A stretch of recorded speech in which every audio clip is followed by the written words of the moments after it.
Senang sekali kita berada di minggu yang keempat di bulan Juni ini. Artinya kita sedang berada di tengah-tengah tahun nih. Betul? Kita lagi ada di tengah-tengah gitu ya. Karena sebentar lagi kita akan masuk bulan Juli. Kita masuk semester yang baru. Anak-anak yang sekolah biasanya masuk semester yang baru. Yang bekerja jangan juga bilang semester yang baru gitu ya. Gak ada semesteran di pekerjaan. Tetapi selama kita melihat gitu ya 6 bulan belakangan ini gitu ya. Kita sudah melalui waktu-waktu kita.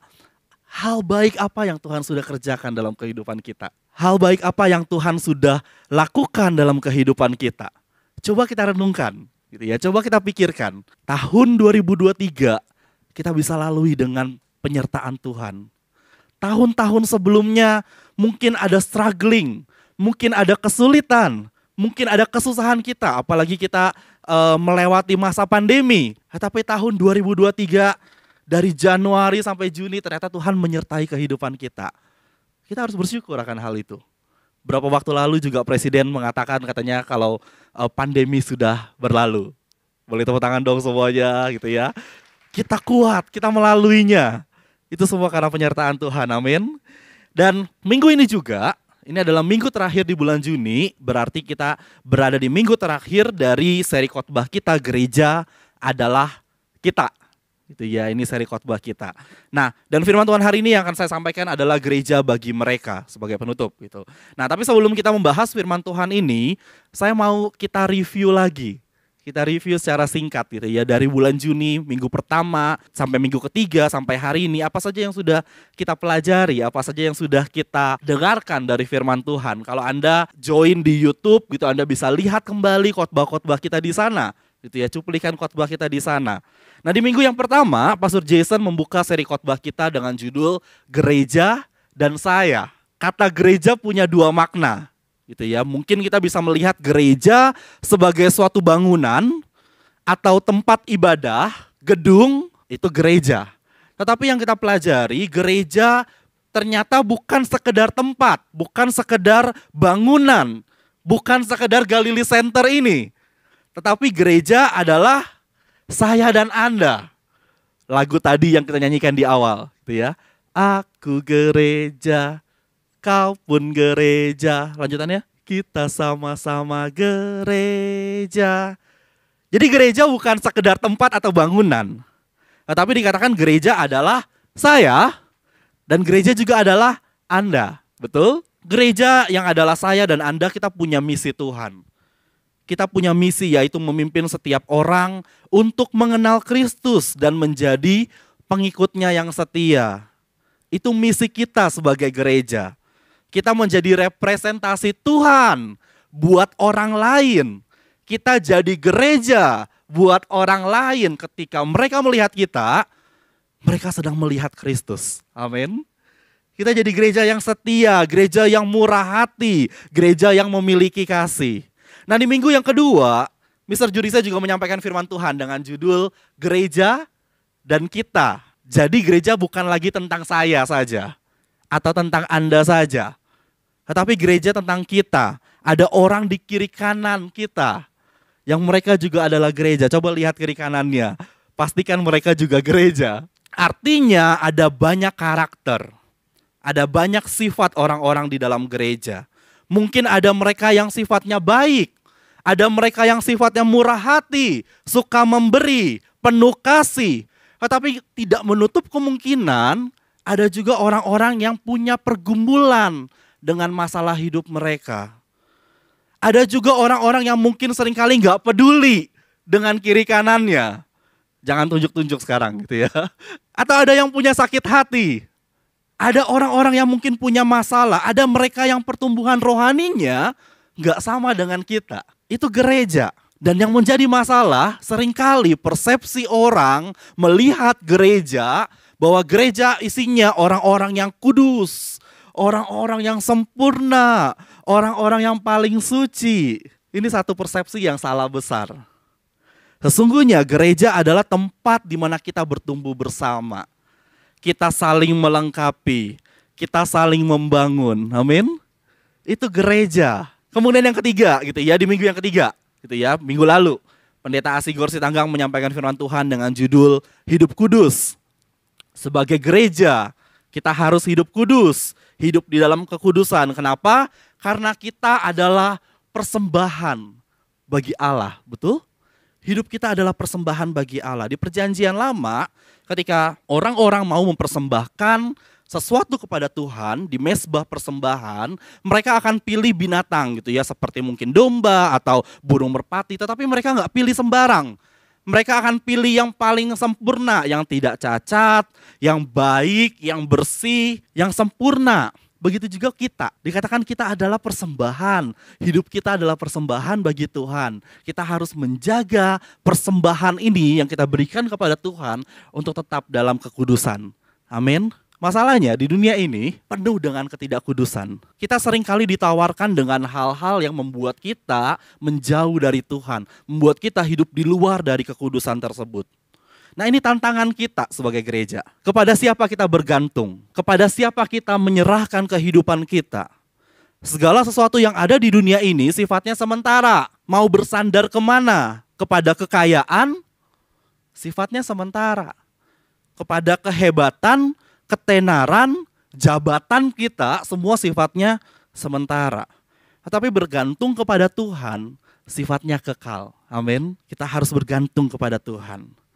Nah, selama 3 minggu ini kita belajar bahwa gereja adalah saya. Gereja adalah kita. Dan sebagai gereja, kita adalah gereja yang harus hidup kudus. Nah, hari ini kita akan lihat apa peranan kita sebagai gereja bagi dunia. Katakan sama-sama, gereja bagi mereka. Saya mau mengajak kita semua melihat kembali tugas dan panggilan gereja. Boleh ditampilkan slide-nya? Oke, mungkin ada yang familiar dengan logo-logo ini. Ini tugas dan panggilan gereja. Beberapa waktu lalu juga sempat disampaikan oleh Mr. Jurisa. Gitu ya. Saya mau mengingatkan kembali kepada setiap kita. Apa tugas kita? Apa panggilan kita sebagai gereja? Nah, untuk memudahkan, saya mau bagi tugas dan panggilan gereja menjadi 5 bagian. Seperti yang gereja kita sudah lakukan.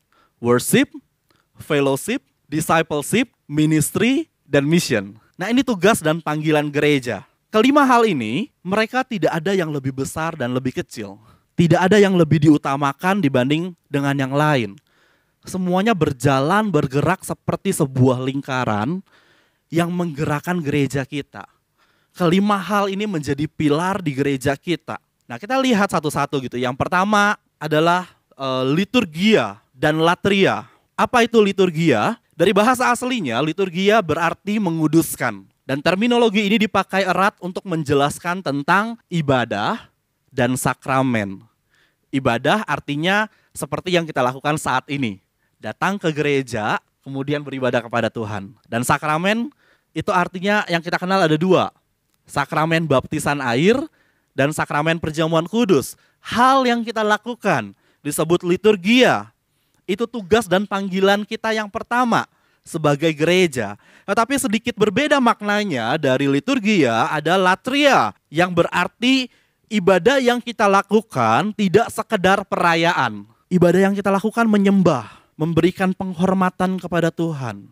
Latria lebih bermakna karena kita berbicara mengenai hati kita yang menyembah Tuhan. Bukan sekedar perayaan, bukan sekedar festival, bukan sekedar datang ke gereja, tapi tidak melakukan apa-apa gitu ya. Hanya datang ke gereja lalu sudah berkata, oh saya sudah beribadah. Itu liturgia.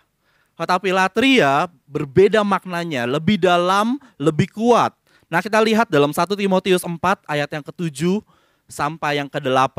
Saya akan bacakan, mari kita simak sama-sama. 1 Timotius 4 ayat yang ke-7 dan ke-8 dikatakan, tetapi jauhilah tahayul dan dongeng nenek-nenek tua. Latihlah dirimu beribadah, latihan badani terbatas gunanya. Tetapi ibadah itu berguna dalam segala hal karena mengandung janji. Baik untuk hidup ini maupun untuk hidup yang akan datang. Saya garis bawahi kata, latihlah dirimu beribadah. Dari ayat yang kita baca ini maknanya bukan sekedar liturgia. Tapi Paulus lagi berbicara mengenai latria, hidup yang saleh. Itu adalah ibadah kita yang sejati. Jadi hidup kita, tingkah laku kita, perbuatan kita, apapun yang kita lakukan, dikatakan itu menjadi ibadah kita kepada Tuhan. Jadi sekarang bayangkan kalau kita melakukan tindakan yang mungkin tidak benar, mungkin menyakiti orang lain, mungkin perbuatan yang jahat. Kira-kira apakah itu ibadah kita kepada Tuhan? Kira-kira apakah itu persembahan yang terbaik yang kita bawa kepada Tuhan? Mari kita cross check lagi kehidupan kita. Ternyata apapun yang kita lakukan di dunia ini, itu adalah ibadah kita kepada Tuhan. Jadi pikirkan baik-baik sebelum kita melakukan sesuatu. Sebelum kita bekerja, sebelum kita sekolah, kuliah, apapun itu yang kita kerjakan. Pikirkan baik-baik bahwa kita sedang beribadah kepada Tuhan.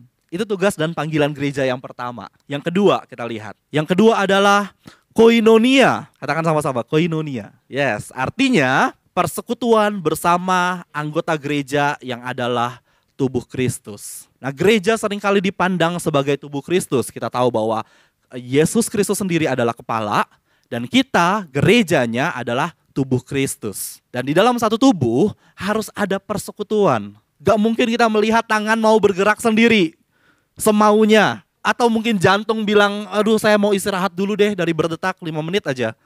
Kira-kira bisa? Bisa tubuhnya bergerak, tubuhnya aktif?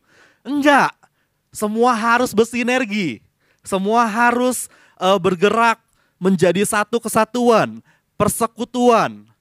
Dan dikatakan gereja adalah tubuh Kristus yang saling melengkapi, saling meningkatkan iman, membangun iman, menunjukkan pengabdian kita kepada Tuhan Yesus. Amin. Tugas panggilan kita yang kedua adalah koinonia. Nah, persekutuan dengan sesama itu bisa dilakukan dengan banyak cara. Salah satunya adalah seperti yang dilakukan oleh gereja kita. Kita lihat dulu firman Tuhan ya dari Kisah Para Rasul 2 ayat yang ke-46. Saya mau kita baca sama-sama firman Tuhan ini. Boleh? 2, 3. Dengan bertekun dan dengan sehati mereka berkumpul. Orang-orang Kristen di jemaat mula-mula mereka berkumpul. Tiap-tiap hari dikatakan dalam bait Allah. Nah, kemudian mereka bukan sekedar berkumpul saja, tetapi mereka memecahkan roti. Mereka berbagi, makan bersama-sama dengan gembira dan dengan tulus hati. Ternyata cara jemaat mula-mula membangun persekutuan dengan sesama yaitu dengan cara makan. Ternyata mereka makan. Dan ini biblical. Ini hal yang Tuhan Yesus juga lakukan. Ketika dia sedang mengajar, kemudian banyak orang yang mengikuti Tuhan Yesus pada waktu itu. Dikatakan lebih dari 5.000 orang laki-laki. Belum termasuk perempuan, belum termasuk anak-anak. Nah, ketika Yesus melihat mereka terus mengikuti dia, artinya mereka tetap haus dalam pengajaran Tuhan Yesus.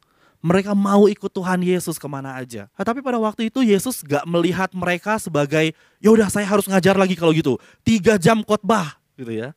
Enggak, Tuhan Yesus juga memperhatikan perut mereka. Ini udah sore, mereka harus makan, mereka harus diisi. Bukan cuma rohaninya saja, tetapi perut mereka juga harus diisi. Dan dikatakan Tuhan Yesus memberi makan semua orang yang datang pada waktu itu dengan 5 roti dan 2 ikan. Dibagikan semua dapat dan ketika dikumpulkan sisanya sampai 12 bakul. Tuhan Yesus gak mikirin hal-hal rohani saja.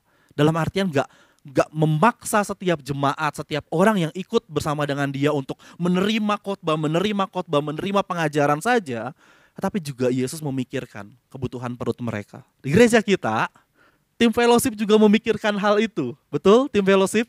Boleh saya lihat tangan-tangannya yang anggota tim fellowship? Yeay.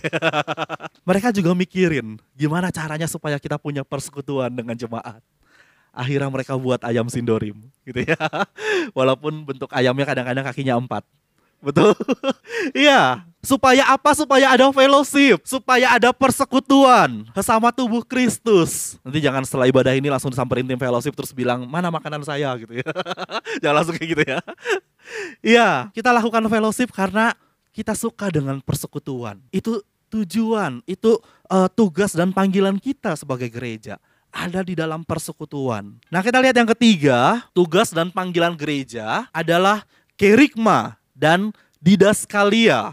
Apa itu kerigma? Kerigma artinya pemberitaan atau pewartaan tentang Injil. Ini tugas gereja, menyebarkan Injil, memberitakan Kristus. Bahwa kita sebagai orang yang sudah ditebus oleh Tuhan, kita juga harus bagikan berita itu kepada orang lain.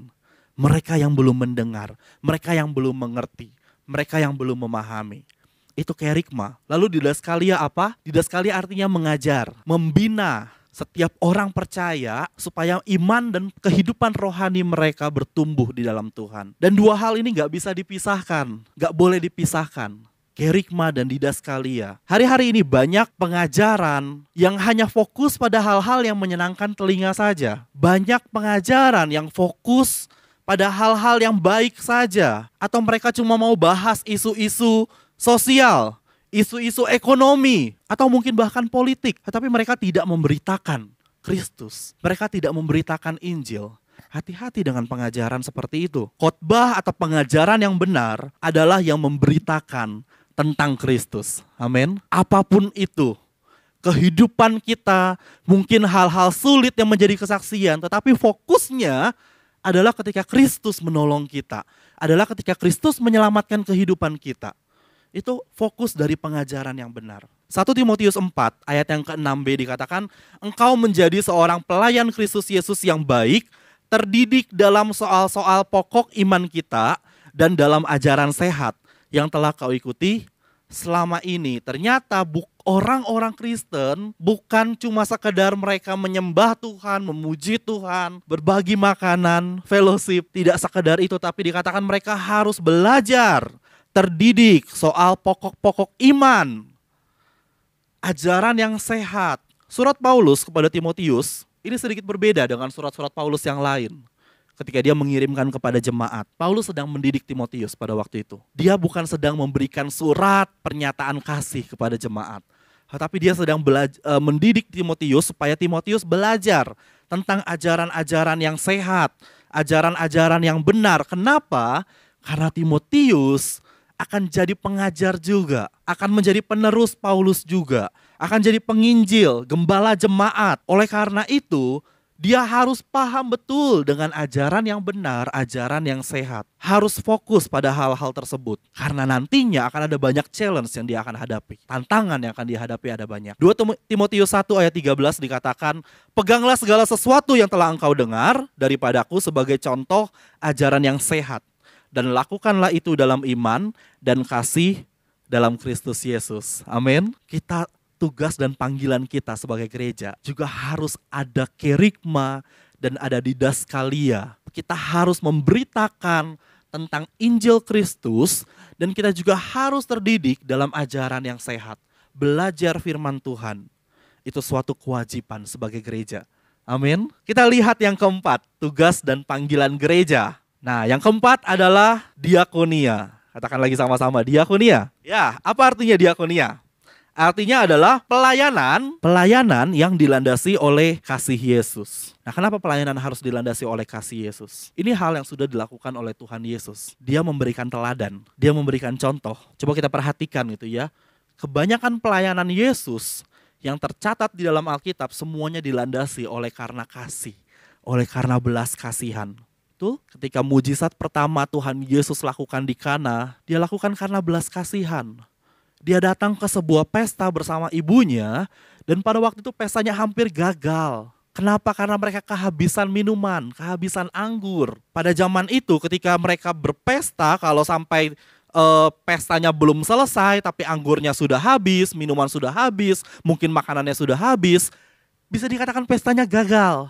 Tuan rumahnya ini gimana sih? Kok nggak persiapannya nggak mateng. Tapi karena belas kasihan, Yesus melakukan mujizat, mengubah air yang ditampung oleh para pelayan menjadi anggur. Jadi gagal pestanya? Enggak. Itu mujizat yang pertama, karena belas kasihan dia. Tadi kita lihat ketika Yesus memberi makan 5.000 orang. Apa yang dia lakukan? Itu semua karena belas kasihannya. Yesus digerakkan oleh karena belas kasihan. Matius 14 ayat 14, boleh kita sama-sama baca? Ketika Yesus mendarat, ia melihat orang banyak yang besar jumlahnya, maka tergeraklah hatinya oleh belas kasihan kepada mereka. Dan ia menyembuhkan, bukan cuma pengajaran. Fokusnya Yesus ketika dia lihat jemaat, orang-orang yang mengikuti dia, Yesus tergerak oleh belas kasihan. Dia persiapkan makanan. Dia bilang kepada murid ini harus dikasih makan. Kemudian Yesus dikatakan juga dia menyembuhkan mereka yang sakit. Setiap pelayanan Yesus selalu digerakkan oleh karena kasihnya. Pertanyaannya, apa yang menggerakkan kita ketika kita melayani Tuhan? Apa yang menggerakkan kita ketika kita pelayanan sekarang? Apakah kita cari keuntungan pribadi? Apakah karena kita mendapatkan uang? Apakah karena kita mendapatkan exposure? Sekarang lagi terkenal dengan kata ini. Pelayanan di gereja itu enak, nanti saya jadi terkenal. Jadi artis lokal gitu ya. Apakah kita cari exposure? Jika kita melakukan pelayanan kita dengan motif apapun itu, tanpa kasih, pelayanan kita hanya akan menjadi sebuah pekerjaan. Melakukan pelayanan di gereja tanpa kasih, tanpa punya kasih di hati kita, kita cuma sedang bekerja, melakukan pekerjaan. Mari kita lihat yang kelima. Tugas dan panggilan gereja, yaitu marturia. Boleh sekali lagi katakan marturia. Apa itu marturia? Singkat banget saya tulis jawabannya. Menjadi saksi Kristus bagi dunia. Bilang kiri kanannya, engkau saksi Kristus. Yes. Kalau kita lihat tadi tugas dan panggilan gereja dari yang pertama sampai yang keempat, ini kita lakukan di dalam komunitas. Ya, di dalam gereja. Tetapi yang kelima ini, marturia, kita tidak melakukan di dalam komunitas. Maksudnya apa? Sebagai gereja, kita harus berani melangkah ke dunia untuk menjadi saksinya. Dan ini pesan yang Tuhan Yesus sampaikan sebelum dia naik ke surga. Di Matius 28 ayat 19-20 dikatakan, karena itu pergilah, jadikanlah semua bangsa muridku dan baptislah mereka dalam nama Bapa dan Anak dan Roh Kudus. Dan ajarlah mereka melakukan segala sesuatu yang telah kuperintahkan kepadamu. Dan ketahuilah aku menyertai kamu senantiasa sampai kepada akhir zaman. Satu lagi, perspektif Lukas ketika dia mendengar pesan Yesus. Di Kisah Para Rasul 1 ayat 8 dikatakan, tetapi kamu akan menerima kuasa kalau Roh Kudus turun ke atas kamu. Dan kamu akan menjadi saksiku di Yerusalem dan di seluruh Yudea dan Samaria dan sampai ke ujung bumi. Amin. Ini perintah agung dari Tuhan Yesus sebelum dia naik ke surga. Tugas saya di dunia sudah selesai, kata Tuhan gitu ya. Sekarang bagianmu melakukan hal yang sama seperti yang saya lakukan dulu. Ini tugas kita sebagai gerejanya. Saya mau cerita sedikit gitu mengenai pengalaman saya dengan dunia misi. Tahun 2020, saya kuliah tahun 2009. Kemudian setahun setelah kuliah di kampus saya itu mewajibkan kita untuk ikut yang namanya mission trip. Jadi selama 4 tahun kuliah kita harus ikut minimal 2 kali pergi mission trip. Gitu. Dan waktu itu tahun 2010 adalah tahun pertama saya untuk ikut mission trip. Jadi tempat tujuannya dibagi, ada beberapa tempat di seluruh Indonesia, kita dibagi berkelompok. Dan pada waktu itu saya kebagian dalam satu kelompok, kita pergi ke NTT, Nusa Tenggara Timur. Nah ini pengalaman pertama saya pada waktu itu untuk ikut misi. Ada excitednya, tetapi ada deg-degannya juga. Kenapa? Karena ini bukan jalan-jalan gitu ya. Saya bukan sedang jalan-jalan. Saya sedang dalam perjalanan misi pada waktu itu. Tetapi pengalaman yang saya ikuti pada waktu itu ternyata mengubah perspektif saya. Membuka mata saya tentang kekristenan di Indonesia. Saya dari kecil lahir, besar di kota gitu ya. Belum pernah melihat Indonesia dari sisi lain. Saya ibadah di gereja kota. Gerejanya sudah penuh dengan fasilitas yang nyaman. Tapi dalam mission trip ini saya melihat gereja-gereja yang berbeda. Pada waktu itu saya pergi dengan tim, kita pergi ke 3 pulau di NTT, pulau-pulau besar, itu Pulau Timor, Pulau Flores, dan Pulau Rote pada waktu itu. Saya mau tunjukkan fotonya, tapi gak usah dicari sayanya ya. Oke, ini adalah pelayanan kami pada waktu itu di Maumere, satu kota di Pulau Flores, itu kota yang besar gitu ya, Maumere. Tapi kita dari situ pergi lagi ke satu desa, mengunjungi satu desa dan kita ajak anak-anak di sana untuk kumpul. Kita ajak anak-anak di sana buat nyanyi gitu ya. Ketemu dengan mereka, kita bawa snack dari kota, kita bagikan ke mereka. Itu pelayanan yang menyenangkan pada waktu itu gitu ya. Wajahnya masih happy gitu ya karena masih minggu-minggu pertama. Nah, kemudian jadi kita selama di Maumere, kami selama di Maumere tinggal di satu home base church gitu ya. Ini gereja yang jadi home base kita. Dia membuka pintunya gitu, pastorinya supaya kita tinggal di sana gitu. Dan kita melayani juga di gereja tersebut karena waktu itu banyak anak-anak mahasiswa musik gereja Akhirnya kita buka kelas gitu ya, kita ajari anak-anak di sana main musik gitu ya, belajar musik, belajar setiap alat musik gitu ya. Kebetulan waktu itu lengkap 4 alat musik ada gitu ya, dan kita ajari mereka. Nah, di Pulau Flores ini agama Kristen Protestan adalah agama minoritas. Jadi Kristen Protestan adalah minoritas, bukan dibandingkan dengan agama lain, tetapi dengan mayoritas penduduknya di sana mereka beragama Katolik. Nah, tetapi gitu ya, sedih sekali saya baru tahu juga bahwa ternyata kekristenan, agama Kristen gitu ya, orang-orang Kristen Protestan mereka mengalami aniaya juga. Mereka mengalami penderitaan juga. Mereka dikucilkan. Bahkan gereja tempat kami tinggal di sana seringkali dilempari batu sama orang-orang sekitar. Ternyata pemahaman saya tentang Kristenan itu kecil sekali sebelumnya. Saya tinggal di gereja kota yang nyaman. Ketika di sana saya melihat, pada waktu itu kita juga pernah mengalami satu pengalaman yang spiritual. Jadi satu hari ketika ada di sana, kita sedang tidak ada kegiatan gitu ya. Artinya saya dan tim kita sedang ada di home base church kita. Dan hari itu entah kenapa beberapa teman saya marah-marah. Alasannya banyak, bahkan banyak yang gak masuk akal juga. Kenapa pelayanannya gagal? Kenapa begini? Kenapa begitu? Kenapa kamu melakukan hal ini dan itu? Dan hari itu benar-benar panas sekali. Beda sekali dengan waktu-waktu sebelumnya. Kemudian kita kumpul satu tim, mereka masih berdebat terus dan berdebat. Sampai saya juga gak tahu masalahnya di mana. Yang ada hanya perdebatan saja. Dan ada satu teman kami, dia keluar, mungkin capek gitu ya dengan meeting yang gak selesai-selesai. Kemudian dia pergi ke balkon dan dia lihat ada satu orang berpakaian hitam berdiri di seberang gereja. Jadi kita bisa lihat dari balkonnya. Dan orang itu berdiri memandang ke arah gereja dan terlihat mulutnya komat kamit. Mulutnya seperti mengucapkan sesuatu, mengucapkan mantra atau apapun itu, kami nggak tahu. Teman saya kaget sekali dan dia langsung lari ke dalam. Dia panggil kita dan dia bilang dengan situasinya, saya lihat juga pada waktu itu dan kita nggak tahu siapa ini orang. Kemudian kita cari gembala jemaat gitu yang di gereja tersebut. Kita tanya itu ada orang yang sedang memperhatikan gereja, tapi kelihatannya aneh sekali gelagatnya. Kemudian gembala sidang itu dengan santai dia bilang, biarin aja. Gitu. Udah biasa itu yang kirim santet ke kita.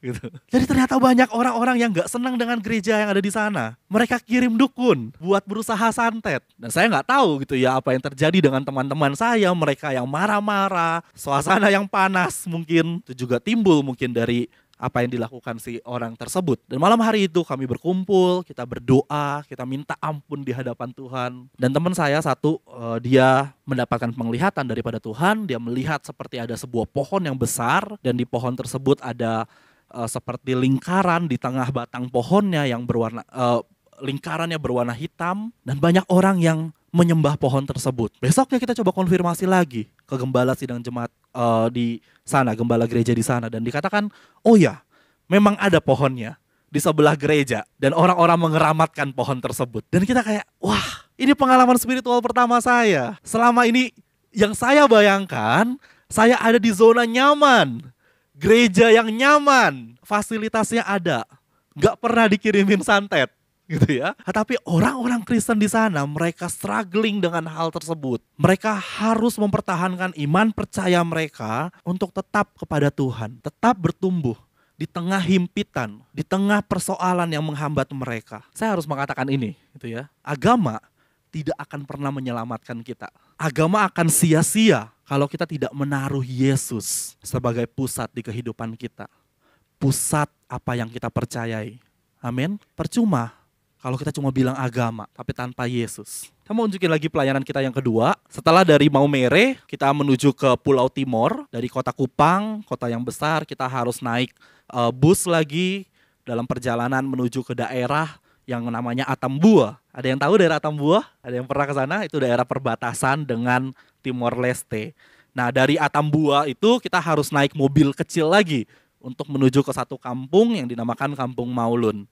Nah, Kampung Maulun ini adalah kampung orang-orang Timor Leste sebenarnya. Tapi ketika Indonesia pada waktu itu pecah kongsi dengan Timor Leste, mereka adalah orang-orang yang memilih untuk menjadi orang Indonesia. Pada waktu mereka melakukan voting dan orang-orang ini yang memilih Indonesia, mereka tidak besar jumlahnya dan mereka memilih untuk menjadi orang Indonesia, menjadi masuk negara Indonesia, akhirnya mereka diusir dari tanah mereka. Mereka masuk ke wilayah Indonesia dan kemudian militer Indonesia pada waktu itu membangunkan tempat tinggal buat mereka. Nah, ini Kampung Maulun ini. Tapi tidak besar gitu ya perkampungannya. Rumah-rumahnya juga sederhana. Mereka belum ada listrik di sana. Jadi tidak ada listrik, tidak ada sinyal handphone gitu ya.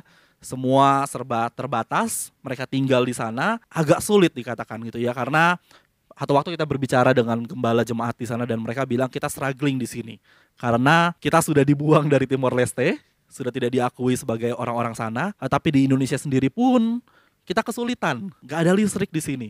Saya nggak tahu ya sekarang gitu ya. Ini tahun 2010 pada waktu itu. Semoga mereka sudah mendapatkan listrik ya sekarang. Mereka struggling sekali dengan situasi mereka. Mereka sudah nggak bisa kembali ke Timor Leste. Jadi masih ada di wilayah Indonesia. Bisa kita lihat gitu ya dari foto ini. Ini gerejanya by the way gitu ya. Ini gerejanya yang hanya terbuat dari bambu-bambu, kursinya mereka bikin juga dari kayu, gitu ya, dari kayu-kayu yang ada di sana. Tapi kalau kita lihat, gitu ya, saya ketika mencari foto ini saya lihat wajah anak-anaknya kira-kira itu 13 tahun yang lalu gitu ya, dan pasti mereka sudah besar-besar semua sekarang gitu. Dan pada waktu itu ketika kita pelayanan, kita melayani anak-anak, mereka benar-benar sungguh-sungguh beribadah kepada Tuhan. Mereka benar-benar sungguh-sungguh menyanyi, menyembah Tuhan. Mereka angkat tangan ketika menyembah Tuhan. Di dalam keterbatasan yang mereka dapatkan, mereka bisa menyembah Tuhan. Di dalam kekurangan yang mereka dapatkan, mereka tetap menyembah Tuhan. Itu yang membuat saya kagum. Saya melihat kekristenan dengan begitu luas, dengan perspektif yang berbeda. Satu malam kita mengadakan KKR di sana, di gereja. Gerejanya tidak besar, gitu ya, kecil sekali bisa dibilang. Dan jemaatnya cukup banyak karena satu kampung itu adalah jemaat. Ibadah KKR dimulai malam hari, ketika itu sudah malam gitu ya, kita sudah selesai persiapan, kemudian kita tunggu gitu ya jemaatnya datang, 1-2 datang gitu. Itu gelap sekali situasinya ya. Jadi seperti mereka keluar dari kegelapan gitu ya. Seperti mereka keluar dari hutan-hutan yang gelap. Mereka datang ke gereja, kita udah lihat gitu ya, wah ini udah penuh nih gereja nih. Kayaknya masih berdatangan terus gitu ya. Tiba-tiba kita lihat ada banyak gerombolan lagi jemaat yang datang. Tapi mereka datang tidak dengan tangan yang hampa gitu ya, kalau lagu gitu ya. Mereka datang bawa kursi masing-masing. Jadi mereka tidak tahu kalau gerejanya nggak muat. Mereka datang ke gereja, mereka bawa kursi masing-masing. Supaya di gereja mereka bisa duduk. Pernah membayangkan hal ini gitu? Datang ke Galilee Church gitu ya, ke sini bawa kursi buat duduk. Yang bawa stroller bisa ya, gitu ya. Tapi kalau bawa kursi sendiri, ini satu pengalaman yang saya lihat, wow. Ketika mereka mau ibadah, mereka persiapkan segala sesuatu, bahkan kursi mereka sendiri. Satu lagi pengalaman yang luar biasa yang saya dapatkan ketika ada di Kampung Maulun ini, ketika kami menyelesaikan pelayanan kami di sana selama 7 hari, kami harus kembali ke kota, dan pada waktu itu, baru kali itu saya melihat anak-anak yang begitu sedih. Selama ini mereka selalu tersenyum. Oh ya, by the way, mereka tidak bisa bahasa Indonesia. Sedikit sekali orang yang bisa bahasa Indonesia karena mereka berbicara dengan bahasa Tetun atau bahasa asli dari Timor Leste. Ada penerjemah gitu ya. Kalau kami khotbah, kami sharing, kami ajak anak-anak itu main, ada penerjemahnya. Hari itu ketika kami mau kembali ke kota, mereka nangis anak-anak di sana. Sedih sekali mereka ditinggalkan oleh kami. Saya nggak tahu kenapa gitu ya. Dan cara mereka mengekspresikan kesedihan mereka karena ditinggalkan, mereka bawain tas kami. Kita udah bilang jangan gitu ya, ini kan tasnya berat gitu ya, kita bawa aja nggak apa-apa. Tapi mereka mau, mereka ngotot gitu ya, mereka tarik tas dan mereka bawa sampai ke tempat di mana kami harus naik kendaraan. Sambil nangis tentunya mereka. Itu pengalaman yang luar biasa. Ini waktu kami mau kembali, disuruh foto dulu, kemudian mereka antar kami semua sampai ke perbatasan untuk naik kendaraan. Perspektif saya berbeda. Saya melihat sesuatu yang berbeda. Setelah dari Kupang, kami pergi lagi ke satu pulau kecil, Pulau Rote. Tapi kebetulan saya nggak ketemu foto-fotonya. Saya nggak tahu gitu ya di mana foto-fotonya. Tapi di Pulau Rote pun kami pelayanan. Selama 7 hari di sana kita mengadakan KKR di beberapa gereja. Semua bisa terjangkau karena pulaunya kecil. Ada banyak gereja di sana, gereja-gereja kecil. Dan setiap malamnya banyak orang yang datang, ratusan orang datang untuk beribadah. Setiap malamnya mereka ikut semua. Dan setelah 7 hari kita selesai pelayanan di Rote, planning kita untuk pelayanan selesai, ternyata kapalnya nggak datang-datang menjemput kita gitu ya. Jadi dari Kupang, Pulau Timor menuju ke Rote harus naik kapal feri. Waktu pergi kita naik feri, pulangnya Kita tunggu gitu ya, karena cuma ada 1 kali setiap harinya kapal feri datang.